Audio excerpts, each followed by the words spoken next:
another week of 2024. Clap our hands at that one. Holy shit. Wild year. And we just keep on rolling here. And it's funny because I thought, what a perfect little motif for the show today, because in week I went back recently, for those of you that practice the religion of using Triller TV to access your AEW programming, I discovered a fun little new thing, and it's got to be new because not too long ago you could not access AEW Plus without having your VPN on. You had to go through so many bells and whistles. Now, at least on Roku, you can just, without any VPN being on, you can finally browse the full AEW catalog. And so, in that vein, yesterday I pulled up some old Dynamites from earlier this year, and it really has been a great year for AEW. When the year started, you can see it. Like, it just was a different feeling. And I'm talking before Swerve won the title. That early winter time where it really was like not a lot going on outside of like Eddie Kingston and Bryan Danielson hating each other for 3 months, which was great. But, you look at that, and then, Joe was the champion, but we all kind of knew he was a placeholder and the whole thing. And obviously Hangman and Swerve kept AEW going in a big way, really from the middle of last year to now and ongoing. But I thought, what a perfect little motif to see the evolution of this year. It's been a really fucked up year.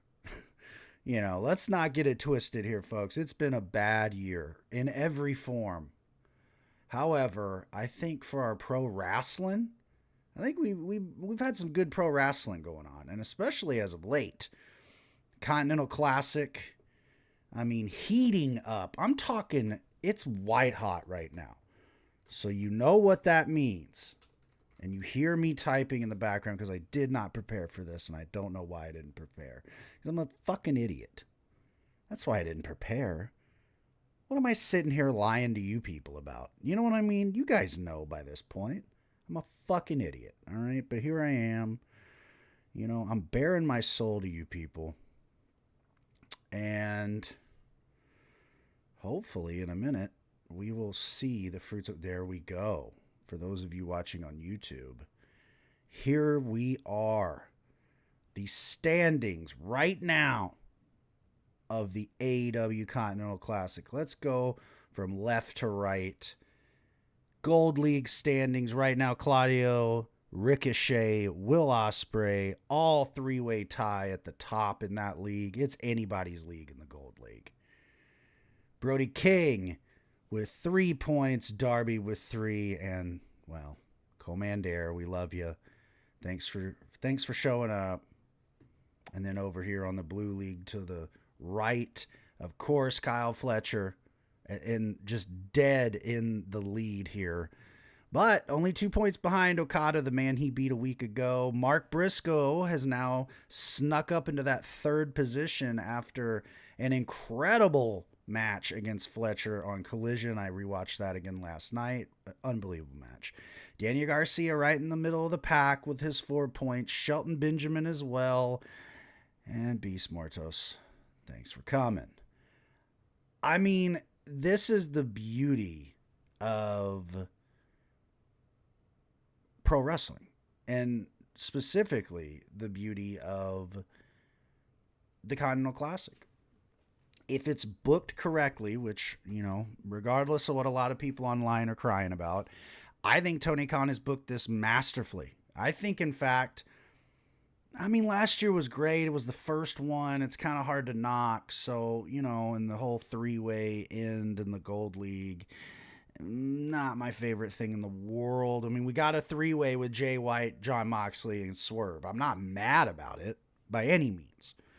But I think this year feels much more planned for sure. I think last year Tony went, we're going to do this thing Continental Classic. And then I think as time like neared, I think maybe a lot of those matches, when you go back, it's like, okay, like what the fuck was that? You know, which kind of led them to the conundrum of having 3 people in the final. And I love that they changed the rules for this year. So we're really not going to have that where, you know, the number 2 of each league will go on in the semis against the winner of their opposite league. I like that because it's a true playoff format, right? Like that sort of mixes it up. Now the pressure isn't on. You've got to win your league to get to the end of the dance. And I also love, and I think some people aren't giving this enough love, that World's End not only is the final, okay, it is also going to be both semifinals as well. So we're getting a little King of the Ring action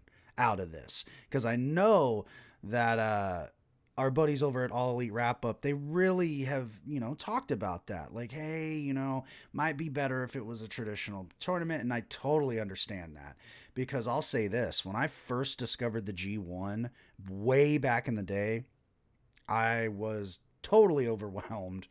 And for many, many years, I would just sort of like wait for the final to be announced. And I go, okay, I'm going to watch that show, because I just couldn't do it. Now I kind of have watched so many league-based tournaments, because I'm a fucking Japanese wrestling weirdo, that it doesn't really bother me. I will say this, it definitely, it gets hard when you get into those matches that, let's just be honest, don't matter, you know, like a lot of the, like, the thing about the G1, like a lot of the Yoshihashi matches, and again, not shitting on Yoshihashi, think he's a great wrestler, but it's like he would have no points and we're already, you know, midway through this thing and he's wrestling Okada. Like, I know not to watch that, you know, because it's going to be 10 minutes and it's, you know, so I get that part, but I think that Tony's done a great job here with even guys like Commander and Mortos that are, you know, winless. They still feel like they can win these matches. Like the Okada match was phenomenal with Mortos. I was enthralled. The same with Darby in the Commander match. You know, you can make it work. That's the beauty of wrestling, is never that like a guy is the top guy and this and that. Like the beauty in wrestling is when you really just don't know what's going to happen. And you know, it does feel like, even though the win-loss records are not the same, that, hey, you know, maybe we're going to see an upset. And they're great at that. They've given Mark probably the biggest upset of the year, you know, beating Fletcher after the run Fletcher has had through this tournament. And, you know, Saturday night, they're like, you know what, Mark Briscoe, you're going up tonight. And you're going up in a big way. You're winning it with the J Driller. Just a remarkable match. And it was always also just beautiful to see the fans go from, like I said earlier, where they were like, yeah, right, all right, Fletcher's about to kill Mark. That sucks. We all love Mark. And as the match kept going on, and Mark stood in there and showed, like, I'm not going to fucking lay down for this young boy. Remember, I'm Mark Briscoe, brother. I'm long in the tooth, even though I have 2. All right? I'm very long in the tooth. And you guys, you just don't get it. You know? As a Mensa member, Mark Briscoe, by the way, legitimately a very, very intelligent man. And again, you know, his outfits show that. You know, and he's going, hey, you know, I don't get it. I don't get you people. Why are you telling me I don't have a chance against this little kid? And he fucking little kid him. He absolutely gave him a noogie, and then he dropped him on his noggin in front of everybody. It was beautiful, folks. Like, literally, unbelievable. So the Continental Classic feels really up in the air. I mean, like I said, Kyle Fletcher's lead, which was like fucking dominant a week or 2 ago, Okada's only 2 points away from the man. So clearly, nothing is safe. No lead is safe in the CFL. That's a thing about from the Canadian Football League. Shout out to my buddy old Al Creed over on Threads. He'll understand what I'm talking about. They always say that, right? Because they have like crazy things where you can get a rouge and get like a point and shit. That's the truth with the Continental Classic. I'm going to push that. No lead is safe in the Continental Classic. I like that. So, yeah, I mean, that's kind of leading us up to tonight. I do want to get into some other things because if you, again, are watching on YouTube, you see the graphic of, you're probably thinking, if you didn't watch the New Japan show late Sunday night, which I assume some of you did not, I shouldn't have. Full disclosure, I had to get up and work at fucking 7 a.m. in the morning the next day. And of course, it's a New Japan show, which means it fucking went till, I want to say, midnight my time. But it was worth it because I have a new favorite women's wrestler, folks. And her name is Hazuki. Because in the main event of the New Japan Strong Style Evolved show, Mercedes Moné put the New Japan Strong title on the line against this woman, and holy shit, I'm telling you right now, it was easily one of my favorite matches of the year. I want to make it clear, gender means nothing when it comes to this, by the way. I hate when I see, for a women's match, it was great. And I'm like, what are you talking about? Did you guys, again, you guys must have not been fucking around in the late 2000s on YouTube watching All Japan Women. I've known for over a decade that really, at the end of the day, the best women's wrestlers are way better technical wrestlers than men. It doesn't matter. And again, that's just based on me watching really badass wrestling just like this. Hazuki, on several occasions, despite really not wrestling on a high level in America really at all before this, to make everyone believe that she was going to win this title. At one point, I really legitimately said to myself, she's going to win this belt. This is like, Mercedes is making this girl right now. This is great. Mercedes found a way, though, after, again, a great match. And I implore all of you that have not watched it to go check out Hazuki versus Mercedes Moné and then look up just Hazuki matches. She is great.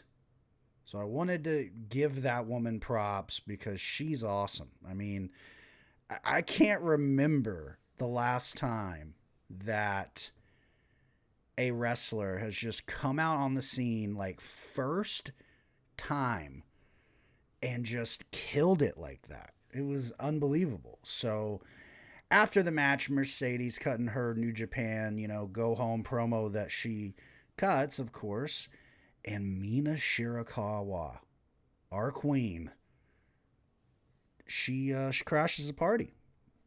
And she calls out Mercedes, and we get confirmation that on January 5th, we will get Mercedes Moné versus Mina Shirakawa title for title, because Mercedes, of course, has the New Japan Strong title, but Mina Shirakawa has the Rev Pro British Women's Championship. So this is a title for title situation. This is the first time Mercedes has ever wrestled in the Tokyo Dome. I loved on Instagram, she put a story up where she was very emotional, very vulnerable to everyone. And I thought that was cool to, she gets a lot of shit lately, people fucking talking about locker rooms and this and that. I know Mariah May is also playing a character. I think people, and this is actually a great segue into going into people. I have been around wrestling as a fan, and I've gone to shows, and I have actually, known people in wrestling. So I've heard the happenings that go on.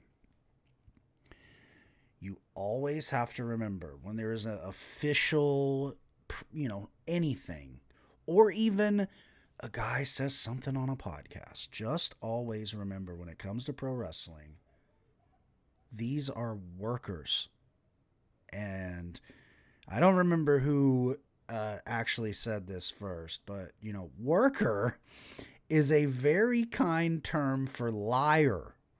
And we all know, and we will get into, I have a fun little usage for a very prominent liar in the wrestling business when I get into the Dynamite preview here in a moment. But the entire time with the GCW, AEW thing with Effie and TK and Ricky Starks, I just kept sitting there going, guys, I think it's a work. And I had people that I really like tell me, why would they do that? And I'm sitting there thinking, and I'm going, why would they do that? Well, money. And they know that us marks are going to bite. So it was beautiful to see. I've never been happier to see Jericho. I'm not even kidding. When Jericho crashed the party at GCW in LA this last week and fucking killed old fucking Cardona and Effie, and it was great. It was great. He did it in the AEW shirt just to really hit it home too. And I love that, where he's like, in case you didn't know, we're making this work. And then I had people, of course, have to defend themselves and say, I think it was more inaudible. I think it started as a shoot. I don't. Okay. I don't, because both sides were commenting on it. I knew it was a work even before, or also yesterday is really how I should start this, is when it really cemented in my mind, because yesterday was the ROH Final Battle presser. And we will get into Final Battle in a moment. And in that presser, someone straight up, and you know what, I can't remember your name, but respect to you, dude, because you're one of the only actual fucking journalists in the wrestling world right now, because that is what journalism is supposed to be. Don't make these people comfortable. You ask them shit that isn't like douchey, but just like shit people want to know about. And he said, listen, Tony, I just want to know, what is the status of you and, the Ring of Honor, AEW, and ROH agreement? Or, sorry, Jesus, ROH, GCW. And he was like, he fucking straight up brought up Ricky Stark's name. I mean, this is stuff people think is taboo. And you know what old TK said? Well, I mean, Cardona's, he has bookings with that organization, and, he wins that Ring of Honor World title. You never know what could happen. There could be a lot of matchups that happen. Guys, what do you fucking think this is? And again, it's not that I'm telling you that he said that Cardona's... No, what he's doing is playing with the fans, which is good. Like, what he's doing is he's going, okay, if that's what you want, then you let me know, and we'll probably do that. Just like you let me know when you bid on this Effie shit. Okay, well, fuck. And again, I'm not saying that maybe he wasn't fucking pissed. Hey, people have been fucking pissed a lot in the wrestling business, folks. That's not new to anyone. So again, it's like, I think the internet, I'll just be real, I think the internet has made people really fucking stupid. And I think that your average user of the internet that also happens to enjoy wrestling enough to look into wrestling on the internet is one or two people. They're either somebody that has been into this for a very long time and they have their ritual and they fucking, they look up their sources and whatever. I don't hate on people for reading dirt sheets. I get it. I was one of those people until very recently, in fact. I mean, I listen, that was a thing until I finally realized, well, fuck, all this shit gets leaked out anyway. Why am I paying $5 to this fucking guy?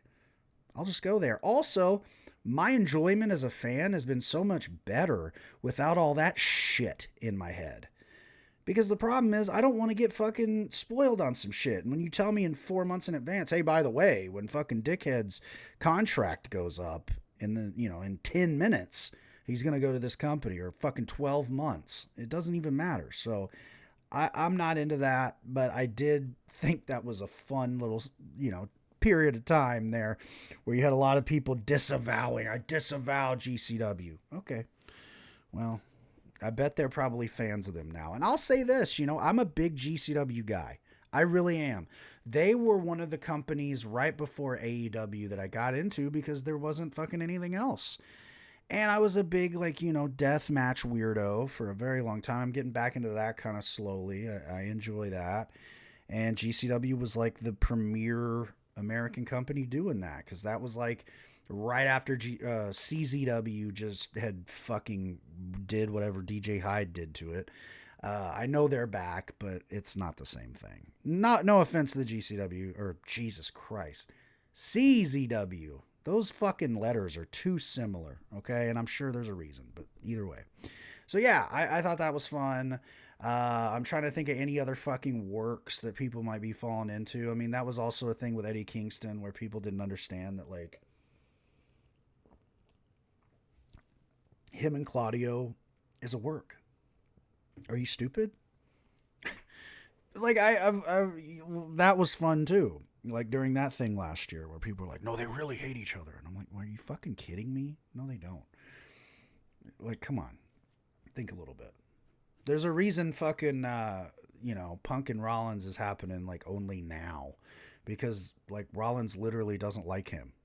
You know what I mean? Like, that's documented. He does not like that man, because he was shitting on that guy fucking when he was in the Shield. I mean, there would have been no reason for him to just lie about it then, But the difference is he knows good business. So there you go. But yeah, that also leads into the very short, as usual, every week WWE segment, which is, again, it's going to be very simple.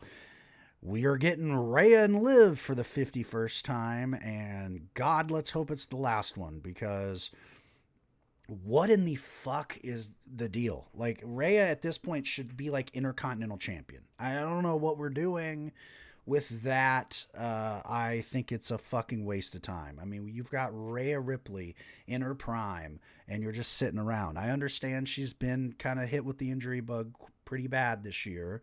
Was not her best year in that way, but you know what? She's still the hottest act you have. And again, I say gender does not fucking even matter, because it doesn't. She is over. I mean, even fucking Roman, for God's sake. I mean, she is the overact in your whole company. So you got to give her not even just the belt. She needs to be the focal point of Raw on Netflix. That's what needs to happen. Because the other thing that happened on Raw was the fucking, the old man whiners club coming out. Old Phil. And, he went through his spiel, and then the best thing ever happened. Rollins interrupted him and just cut him to shreds on the mic. And he always does. I mean, listen, and I know there are people that love CM Punk, and I get it. I do. I feel like I'm a broken record with this story, but like, I was one of his biggest fans. I was like die hard. I had the fucking yellow lightning bolt GTS shirt when he was the champ. I had all the shit, right? All the shit.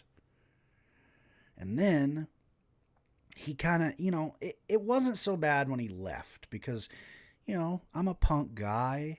I was like, fuck yeah, fuck the man. Fuck Vince. I've always been fuck Vince on that. But then he kind of fucked Colt Cabana, and then it just sort of like slowly, then it was like, I look at it and I was like, he just kind of seems like a piece of shit to people that he really doesn't have to be a piece of shit to. And to me, you know what that makes you? A bully. And I don't like bullies. And I also will again say that it's so fucking funny that he always can find a way to insert himself into things people care about. That's where I think people are getting deceived with him.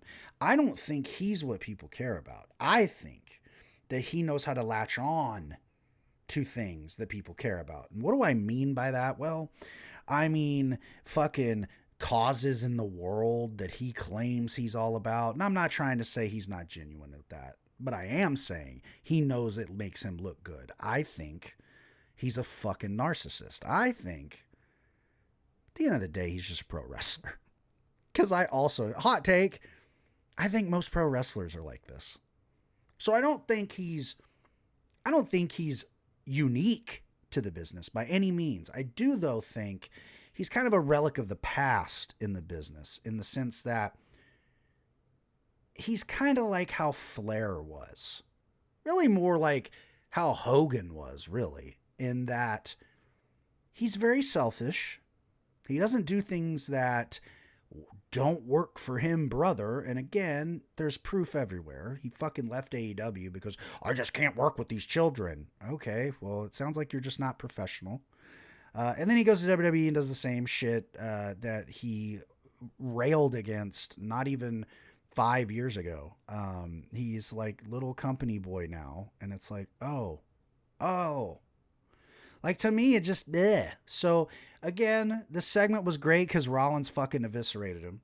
But I'm still not even, I'm over him. I'm so over him.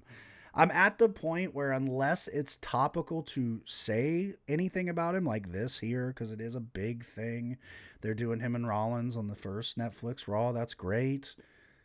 Outside of that, though, I'm over him, man. I think I'm just not going to talk about the man. Because I think he's a fucking goof. And I think, I'm a grown man. I can believe that. Other cool thing, War Raiders win the World Tag titles off of old Finn and JD. McDonough, headbutt, expert in the world.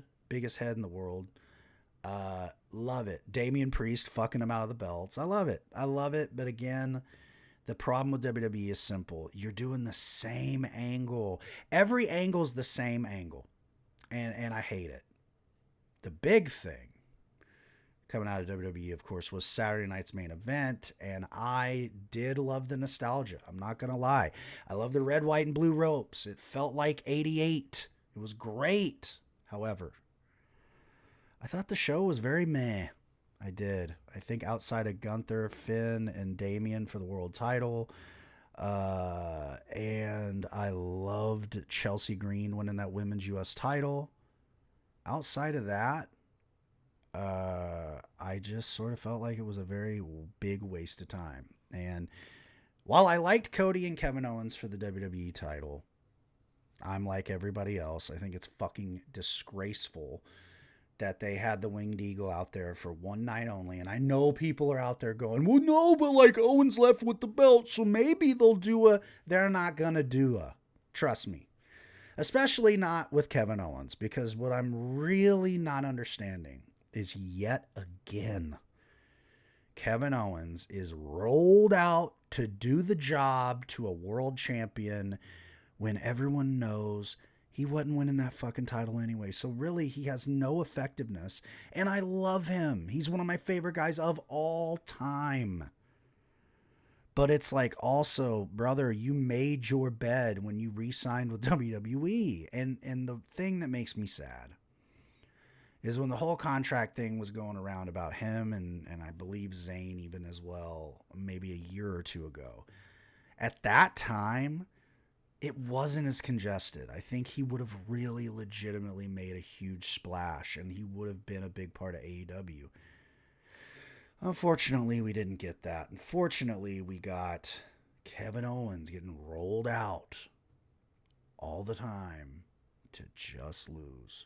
And it's a shame because he's a great performer. He's had unbelievable matches. Another guy that had maybe outside of Hazuki the best, like, come in a promotion cold moment ever when he beat Cena in his WWE debut. That was beautiful.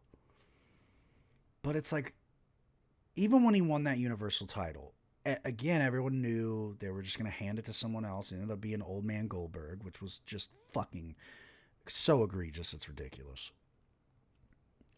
I just wish that, I don't know. Part of me wants to say I wish Kevin Owens would have gotten to WWE at a different time. Maybe he would have had a better chance, but I don't think so. You know, his body would have been broke down if he would have waited any longer. At that point, we're talking, you know, he got in WWE in 2014. So, okay, if he waits, he still can't wait long enough for AEW to start for him to really have an impact. There was nowhere for him to go other than New Japan. I don't see him fitting into that era's New Japan. I just think he's going to be one of those guys in the history of wrestling that will get his flowers later when people watch his matches and see how great he was. But right now, he's just always been overlooked. I mean, he just has. I mean, and people will probably go, well, God, he's had such a great career. Yeah, he has.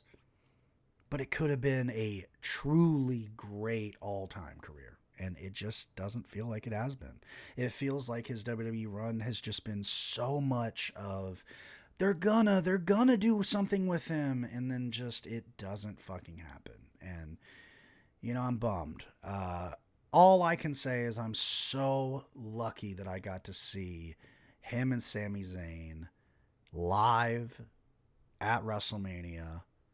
Dickhead Logan Paul might have been involved, but he wasn't part of the match, thank God, in any real way. Because that was really a rivalry that got me back into wrestling. It was that and the CM Punk pipe bomb.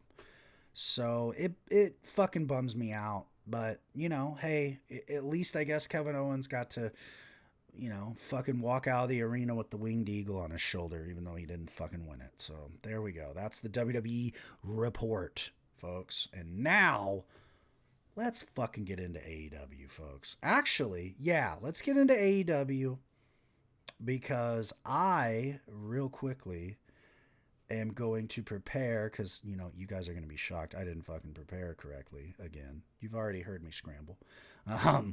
And that's just the thing here. I actually had somebody tell me from last week. They were like, I love that it's like a weekend update thing. And I was like, yeah, or somebody was overly sweet. And I believe it might have been Neon Ghost. So shout out to you, man. It was you or Blade that were like, it's like NPR for wrestling, which I was like, I am not that good, but thank you.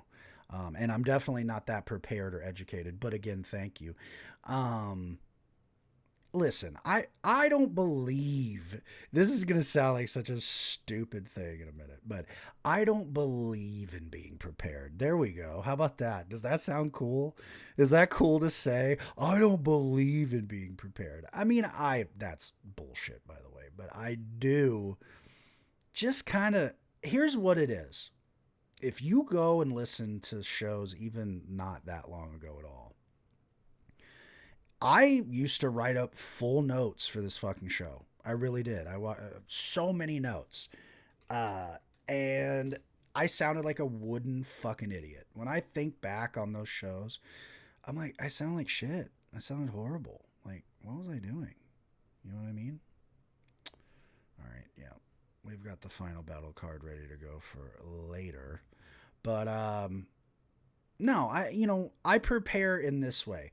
I kind of do like a cliff notes before I record. I like, during my like little routine in the morning, I'll be like looking up shit. That's like maybe the most time I spend on social media is just looking up, okay, what's going on, who's doing what. And there's always so much, and then I just sort of like think, okay, well, what's pertinent? What's stuff that I liked? What's stuff I want to talk about? And then I'll tell you what's really helped me. My notes are literally these thumbnails. Legitimately. Because when I'm putting these together, I mean, they're obviously very low effort. And I do that on purpose. I do legitimately do that on purpose. But I also do suck at making images, okay? But I think of it like this. I absolutely could commission somebody to do it, and that would be awesome, but I don't want it to look super good. But you have to remember that when I first got onto the internet for professional wrestling, I was really, really obsessed with the DVD-R board, and if you don't know what that is, it's Death Valley Driver Review, and it basically was Dean Rasmussen and his buddies that put together basically a newsletter. It was really a zine. That's what it was. And what I loved about it was they had some badass covers for editions that they would put out. They had some really cool ones. But usually they looked fucking horrible. Because and I don't know if this is for sure, but the way I sort of felt it was, oh, they're doing like the shitty fucking, like dive bar punk flyer thing. So that's what I love. I love a shitty, like the idea that when you look at it, you think these dudes literally went into a Kinko's, laid down like whatever amount of pictures in a shitty arrangement. Some of them are cutting each other off, and then they're like putting whatever shitty logo they have, and they're just copying that 400 times. The fucking contrast sucks. Everything looks shitty, right? But it's like you feel the passion somehow in that. I don't know if you feel the passion in these shitty thumbnails, but that's my thinking, okay? I come from that world when the internet was not neat and perfect and everyone had a fucking design degree. I don't want a design degree. I want to just talk shit on the internet to you people. So that's why I'm here. And that leads us to motherfucking Dynamite. And before anybody wonders, yes, in the top right of the little graphic I've popped up here, yes, that is sad Bischoff up there. He's sad, folks. He's so butthurt that AEW said no thanks to him fucking coming in back in the day, that he just can't stop having a hard on for old TK and the AEW boys. And the reality is, and I said this on Threads like a day and a half ago, maybe even who knows how long ago it is. I've lived in a fucking fog as of late. But I got so much shit because Dave Meltzer came out and was like, Dynamite will never reach Nitro's heights, but they will make more money than WCW ever did next year. And I just said, like, what kind of fucking comment is that? Like, look at how fucking weird Dave is about AEW. And of course I caught slack. Oh, I mean, what he said is technically not. You're missing the point. Why do we gotta, like, get that elbow in? They're never gonna be as high as Nitro. Well, no shit, dummy. We all have the internet now. You're talking about a time when most people in America did not have an internet connection, folks. Most people in America did not have cell phones when Nitro was at its height. Wake the fuck up, folks. You're not making a point when you compare a television show from almost 30 years ago to a television show to today. That is so stupid. That's what I'm trying to say. Why are we creating this fake discourse? And look, it worked. I got all this traction by just commenting on idiots. And of course, fucking Bischoff's as egregious as anybody about it. I've been using that word a lot in this episode. I apologize. However, fuck him. I mean, that shit he did where he fucking, for one, the first thing he did when he was the guest booker of the MLW show.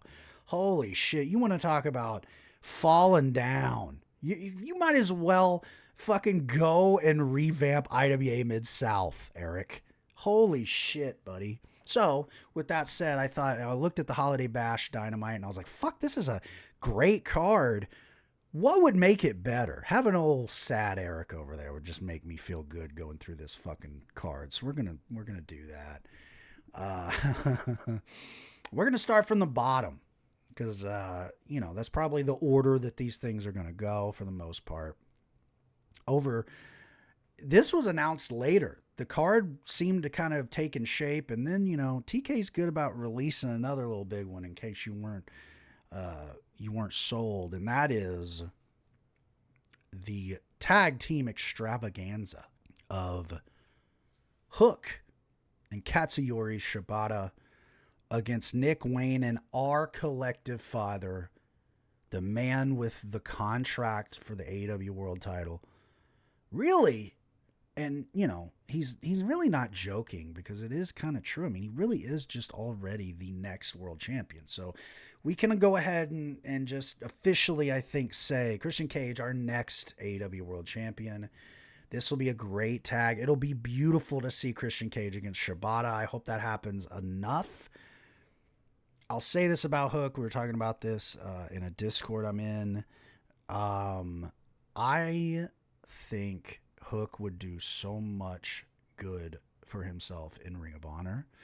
Somebody else brought up a great point. New Japan as well. I just think, and nothing against Hook, it's just he's not getting to where he needs to go in AEW. There's too many moving parts, and it just he's been a shuffle lost man for so long.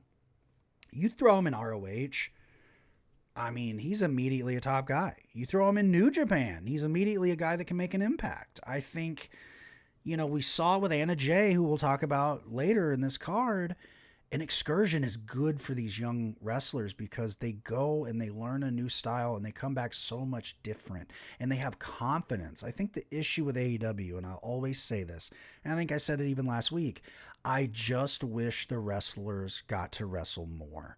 And not just on an indie show, because there's so many mitigating factors there, and guys could get hurt. And at least if a guy gets hurt in your ring, that's going to be a little better to me. That's the only thing with AEW. And I know that it's good for the wrestlers to have a lighter schedule, but like every now and then you got to throw like a house show a week in there or something, because these guys, it just feels like sometimes they're off for so long, and we'll hopefully not see it tonight where, Hook comes in and it's going to be like, okay, what do I do again? I don't want that, because listen, you just sit around, it doesn't help you. So that's going to be awesome. We're going to hear from MJF. Is he the devil in this situation, or is it Adam Cole? I think we all can agree, look, who gives a fuck? Let's just get to World's End and end this goddamn angle that's been going on for a year on and off for no reason. Shelton Benjamin against the Beast Mortos. Could this be Mortos' night to get his first win in the Continental Classic? I don't know about all that. Shelton Benjamin looks like a fucking killer. And then, oh my God, this could very well be a contender for Continental Classic match of the year, with old Will Ospreay going against Darby Allin. First time ever. They teased this big on Collision where Will's like, listen, I want to win this fucking tournament. Then I can worry about Moxley and defending this company. I'm dialed in right now. So think that's going to be an incredible fucking match. I think Ospreay's probably going to win that. I came into this thing thinking Darby Allin's got to win it. Now I'm like, I don't think they're ever going to give Darby shit. I think Darby's Tommy Dreamer of AEW. I think his days of winning a title are done, which, I mean, whatever, I guess. It is what it is. The Darby thing will never stop confusing me. I don't understand how you give a guy so much TV time, so much like perceived push. However, he doesn't win shit. When's the last time he won a title? I mean, outside of him and Sting's run, right? I guess maybe that's the thought. Like, Darby will be the guy in AEW that never wins the world title. I guess that's fine. Then quit fucking putting him in the last segment of your pay-per-view like he's a big deal. It's just bizarre to me. But either way, the match will be great. I'm digressing. Another match I think will be great, especially after Sunday night and her performance in that match, is Mercedes Moné defending her TBS title against Anna Jay. Because, like I said, Anna Jay has gotten leaps and bounds better since going over to Stardom and Excursion. And Mercedes has dialed in. I think the people that are saying that, she just now is finally fully back from injury, I think you're right. Sunday she was on another level that she's been on, not since she came back. And that, she's had some great matches, but like, that was unbelievable, what she did with Hazuki. And I think Anna Jay, there is definitely potential to do that with her as well. And I think that they're definitely, at the very least, going to put on a very great match. A lot of people online speculating Anna Jay takes the title here. Now, for the storyline, I think it would be great. And I think it would be a very good move. But with all this press around Mercedes and Mina, I don't know if that's what you do. I don't know. Or maybe we figure out a situation where World's End. I don't know. And that's good. So I'm glad I don't know who the fuck's going to win that match. And another one, I assume this will be our main event. And if not, it probably has more implications than anything other than the Continental Classic and the title match, which is Moxley, Wheeler Yuta, and Pac from the Death Riders taking on the awesome trio of Jay White, Orange Cassidy, and Hangman Page. Holy shit. You talk about a combustible situation. This is beautiful. This is like what I used to love about ECW. This is like when they had Lance Storm and Chris Candido as the tag team champions and they hated each other. That's the energy I'm looking for in this one. I would, you know what? I'll say this. I think Wheeler takes the pin. I don't know who beats him. But I think you got to put your contenders over going into that 4-way with Moxley, I think. Moxley doesn't fucking need a win. And Pac is just there to look like the biggest pervert you've ever seen and also take some of the grossest bumps I've ever seen in my life as well. With that said, I mean, this is a beautiful little smorgasbord of goodness here. But that leads us to really the pertinent piece to this week, which is the WWE. Whoa, no, sir. It is not WWE. What is wrong with me? The AEW debut. My God, that was not a Freudian slip, actually, sadly, but let me fucking get this goddamn thing set right here so we can see these fuckers in all their glory, because I think this is going to be a remarkable show. There we go. We got it up now. Final battle, the debut of Ring of Honor presented by AEW. There we go. In the Hammerstein Ballroom. And, you know, the Hammerstein has always been one of the great venues in wrestling, going all the way back to ECW, the Manhattan Center with the old WWF, for Raws. I always love the look of this building. I know they've kind of renovated it. It doesn't look exactly the same, but hey, at least it's the same building and it's very historic. And Final Battle, I mean, this card, someone said it perfectly. And again, I don't remember, but they were like, you know, Ring of Honor in 2024 is so crazy because it's one of those things where the weekly shows are usually kind of whatever, right? You can miss those. But the pay-per-views are always must see. And I think that's right. You know, ROH, and that's because they're ran by the same company as AEW. Because I would argue that, especially last year, that was the same thing with AEW, right? Some of the TVs were but those fucking AEW pay-per-views always hit it out of the park. So we got a lot here. Going to probably do rapid fire through a lot of this because this is a long one. I'm actually going to hit an hour on this one, which I haven't done that in a while, which that's good. There's a lot of shit going on. You want to talk about shit going on? This ROH World TV title Survival of the Fittest match, it's going to be a fucking crazy moment when you get AR Fox, Commander doing some extracurricular activity from the Continental Classic, GCW's Blake Christian, again, a little interesting, right? Willie Mack, who was pulled from GCW. Mark Davis, which I like him getting added. And, of course, our champion, Brian Cage. You know, I like Brian Cage with this title, so I really kind of want him to retain. However, I would not be mad at any of those other guys winning this belt.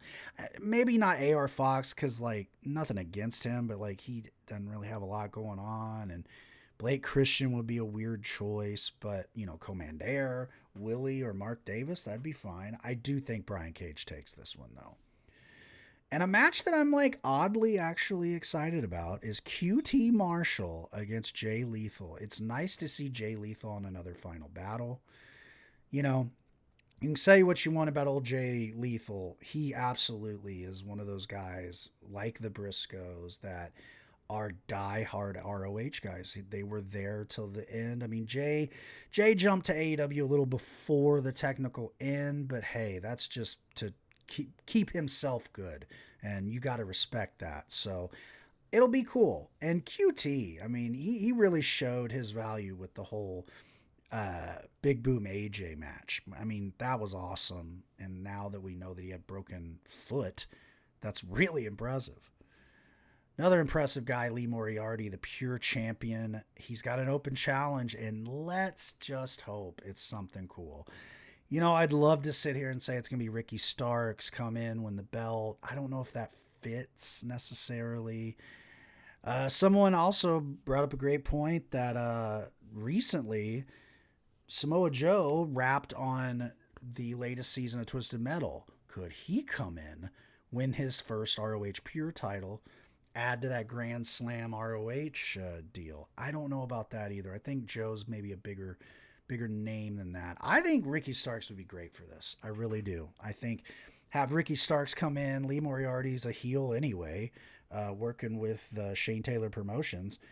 And Lee has been a strong champion, but he hasn't done a lot with the belt. It's hard to do that with ROH being very up and down right now. So it would put a jolt into Ring of Honor for sure to have a guy like fucking Ricky Starks come in, and maybe again, that's the signal that they're getting a TV deal, which we can only hope. And easily what's going to be the wildest match on the whole card is the World Tag Title double bull rope match. The Sons of Texas, what a fucking name, for Sammy Guevara and Dustin Rhodes, the champs, defending against the Righteous. I am a huge Righteous guy. I love them. I love their gimmick. I love the fucking Charlie Manson shit. I think they got to win the belts here. And if the rumors are true and Dustin has basically already told them he's not signing, why not? This is it. This would be a beautiful way for them to really cement a legacy too. We beat Dustin in his daddy's match. Great. And like I said, I think that's going to be fucking crazy. ROH Women's TV title, Red Velvet defending against Layla Hirsch. I just, I get why people like Red Velvet. I am not one of those people. Not that I really even hate her. I'm very neutral on her. Layla Hirsch, on the other hand, I'm very high on. I love her as a wrestler. I think she had some great matches with a lot of great women, specifically Diamante. I think she should get the win here. I think you change the belt, give Layla her first championship in ROH.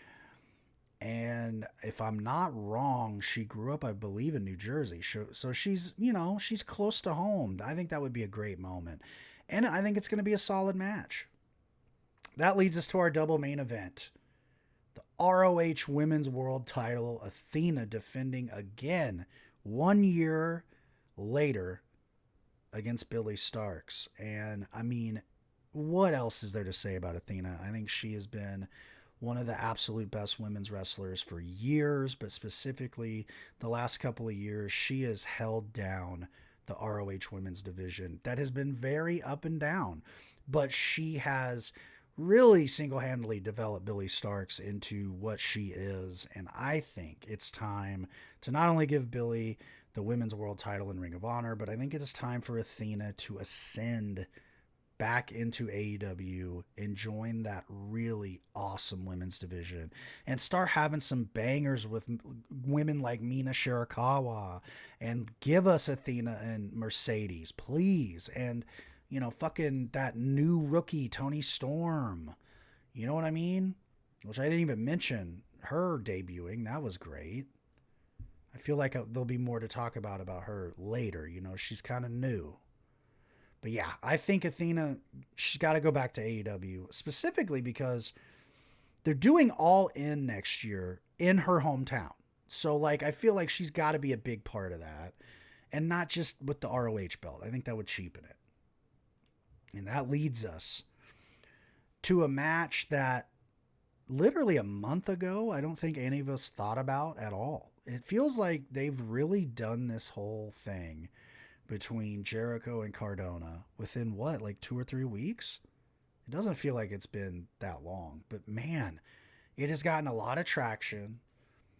I mean, one of the biggest things out of my entire social media life, legitimately, was when I posted the screen grab of Cardona getting beat up by Jericho at GCW. I mean, people are invested in this thing. And kudos to Tony Khan. I mean, my God, this really, when they first announced Jericho and Matt Cardona, I was like, okay, kind of weird. And then when you start getting all that GCW outside shit, you're like, oh man, this is cool. With that said, it is time. Matt Cardona's got to win this title. I mean, I think everyone, I don't know anyone that loves the Jericho shit. The learning tree thing, it just feels like a silly fucking deal to keep Jericho around. And I know there's rumor that, well, Jericho got the belt back because they're doing a TV deal or they're pitching a TV deal. Well, Matt Cardona's an ex-WWE guy too, by the way. He's got a lot of clout. It's like same to me, but it's better because Matt Cardona is young. He's in his prime. He can actually work some of these ROH top guys. Fucking Jericho's just looking, I mean, I'm sorry, like a fucking chewed up bubblegum guy. He looks horrible. He can't really get along. I mean, he's bow-legged as fuck. And again, I know he's a legend, and I hate to even talk bad about the guy. I really do. But it's time. I think he has one more great match on pay-per-view left. Let's hope to God it is this one with Cardona, and we see a big win. That's what I got for Friday night. I'm very excited for these Hammerstein shows. I think they're going to be really cool. And I got a feeling AEW is going to really take advantage of being there and give us some memorable moments. With that said, that's what I got, folks. That's it. Wild week. I mean, again, we're hitting an hour here. As usual, thank you to everyone that listens. I've had a groundswell of support just over the last week about this show, and I really appreciate it. Makes it much easier to do these shows when people are like, dude, I listen. I love your shit. So thank you.